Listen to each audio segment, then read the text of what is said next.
खुद की महिमा मंडन में मशगूल रहने वाले प्रिय नीतीश जी, आप जो कहें वही सदाकत है, यानी अंतिम सत्य है, बाकी सब झूठ है। बीजेपी के वो बड़े आला कमान नेता झूठे हैं जो ये बता रहे हैं कि अगर बिहार में जहरीली शराब पीने से लोगों की मौत हो रही है तो उसके लिए आपका प्रशासन जिम्मेदार है और गृह मंत्रालय आपके पास है, यानी वो आपको इनडायरेक्टली आपकी तरफ उंगली उठा रहे हैं और ये बता रहे हैं कि इन लोगों की मौत के लिए आप जिम्मेदार हैं।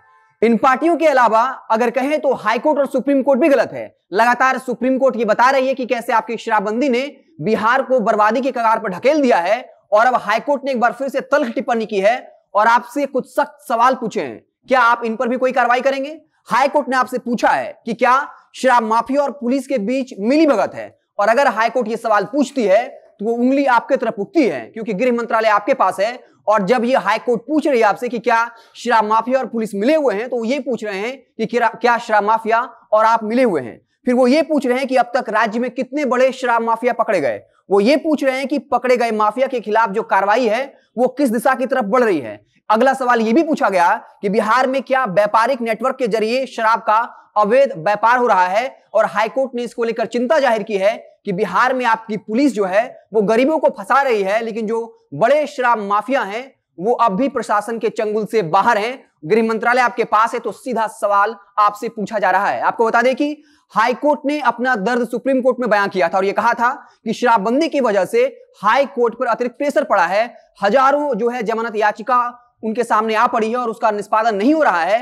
हाई कोर्ट में जजों की संख्या जो है जितनी होनी चाहिए उससे आधी है, और इसके अलावा जो कुल जमानत याचिका है उसमें 25% सिर्फ शराबबंदी से जुड़ी हुई है। आपको बता दें कि सुप्रीम कोर्ट में बिहार सरकार की तरफ से एक याचिका की सुनवाई के दौरान बिहार सरकार की तरफ से जो वकील गए थे उन्होंने ये कहा था कि शराबबंदी मसले पर लोगों को जमानत न दी जाए, जिसके बाद सुप्रीम कोर्ट के जस्टिस ने पूछा था कि अगर किसी की हत्या की जाती है तो क्या सजा है।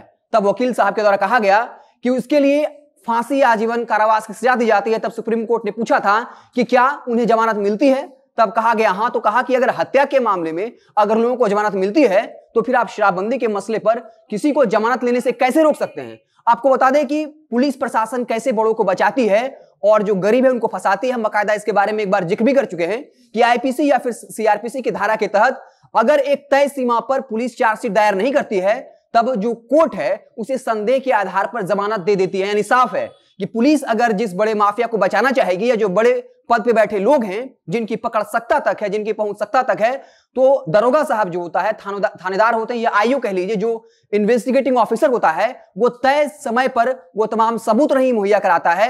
इसके अलावा जो है वो समय पर चार्जशीट दायर नहीं करता, जिसकी वजह से जो प्रभावशाली लोग होते हैं वो जमानत पा लेते हैं, लेकिन जो गरीब लोग होता है, जिसके पास पहुंच नहीं होता, पैसा नहीं होता, जो थानेदार साहब को मलाई नहीं खिला पाते, उनके खिलाफ तय समय पर जो है चार्जशीट भी दायर की जाती है। वो तमाम सबूत पेश किए जाते हैं, जिसके बाद उसको सजा होती है।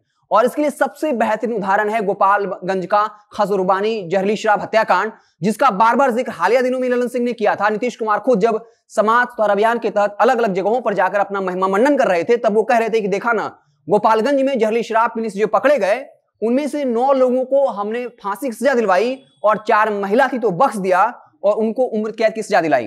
लेकिन बता दें कि उसका जो आधार बना था उसमें पुलिस ने गहनता से वो तमाम सबूत दिए, इसके अलावा वक्त से चार्जशीट दायर किया। लेकिन अब याद करिए राकेश सिंह को, जो जेडीयू का एक बड़ा नेता था और जिसकी तस्वीरें जो है वो नीतीश कुमार के साथ सीएम हाउस की तस्वीरें वायरल हुई थी, उसके बाद उन पर कार्रवाई हुई, लेकिन इस वक्त भी वो जमानत पर बाहर हैं। उनकी जहरीली शराब पीने से 29 लोगों की मौत हुई थी, लेकिन राकेश सिंह को पुलिस बचा ले गई क्योंकि तय समय पर चार्जशीट दायर नहीं किया गया। वो तमाम सबूत जो है उस चार्जशीट में दायर नहीं किए गए, जिसका फायदा राकेश सिंह को मिला। तो साफ हो चुका है, अब बाकायदा हाईकोर्ट भी कह रही है कि क्या शराब माफिया और पुलिस की मिलीभगत है, और क्या पुलिस जो है शराब माफिया को बचा रही है, क्या नेटवर्क के तहत ये पूरा काम किया जा रहा है।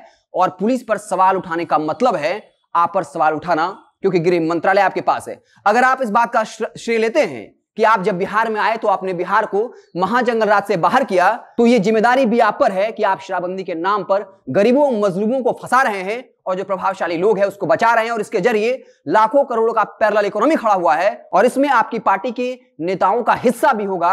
अब ये सवाल उठना लाजमी है, तो आप किस पर कार्रवाई करेंगे?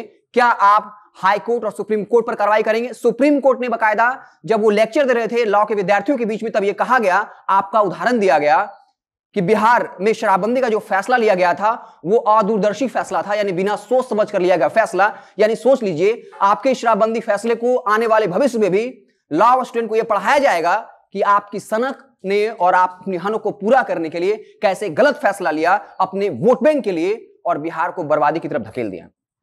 तो अब देखने वाली बात होगी कि सीएम नीतीश इसको लेकर क्या कुछ बोलते हैं। वो ये भी कह सकते हैं कि हाईकोर्ट या सुप्रीम कोर्ट भी उनके खिलाफ षड्यंत्र रच रही है, उनकी लोकप्रियता से जो है वो भी घबराए वो, या वो ये भी कह सकते हैं कि हाईकोर्ट या सुप्रीम कोर्ट के चीफ जस्टिस जो है वो सस्ती लोकप्रियता पाना चाहते हैं, इसलिए मेरा नाम लेते हैं। तो हमारी नजर बनी रहेगी तमाम बिहार की पॉलिटिकल खबरों पे, जो भी तमाम पॉलिटिकल डेवलपमेंट्स होंगे, तमाम बयानबाजियां होंगी, हम उससे आपको लगातार रूबरू कराते रहेंगे। आप देखते रहे जनता जंक्शन। बहुत बहुत धन्यवाद।